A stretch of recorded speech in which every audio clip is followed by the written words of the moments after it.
Pakeliui į Hardangerį mes dar truputėlį stabtelsim.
Hardangerio fjordas.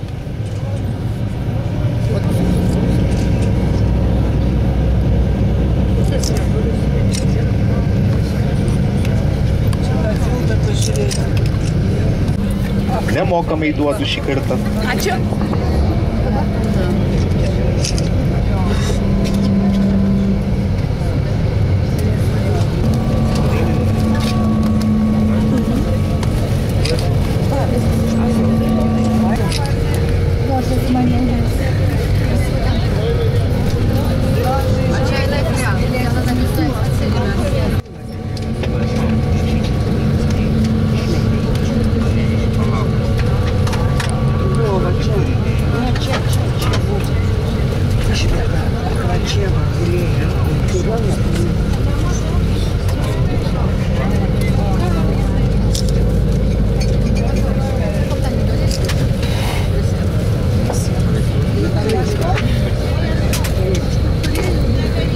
Nors Oslo fjordas tai irgi lygiai taip pat pragraužtas yra ledynų, jisai yra pragraužtas iš Šiaurės jūros, tiksliau, nuo žemyno iš Šiaurės jūros jisai yra pragraužtas ir paskui jūra užpildė tą fjordą.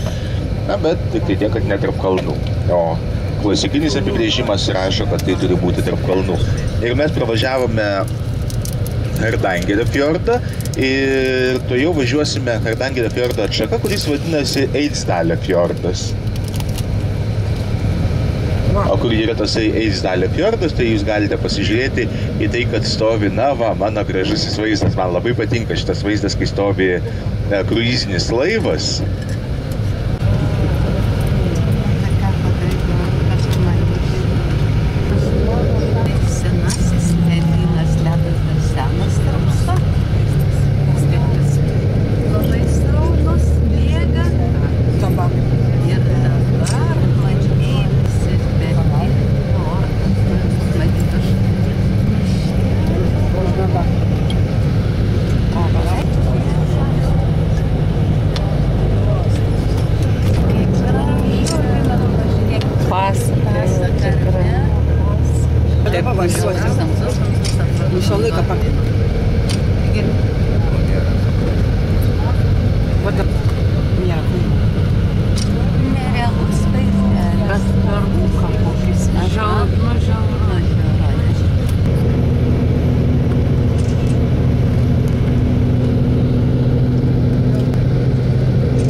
erozija, ten kažkokios griūtis, kažkas tokio, prieiti iki to upelio praktiškai neįmanoma, upelis ten irgi Balažino, kur teka.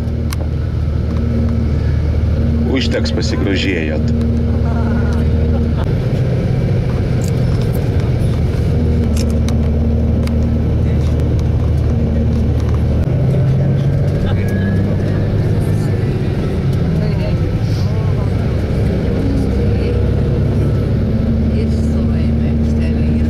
Ir šiaip ir gražu ta Norgė, bet tie tuneliai, žinokit, varė iš proto. Tai, yra taip. Gerai, liko 5.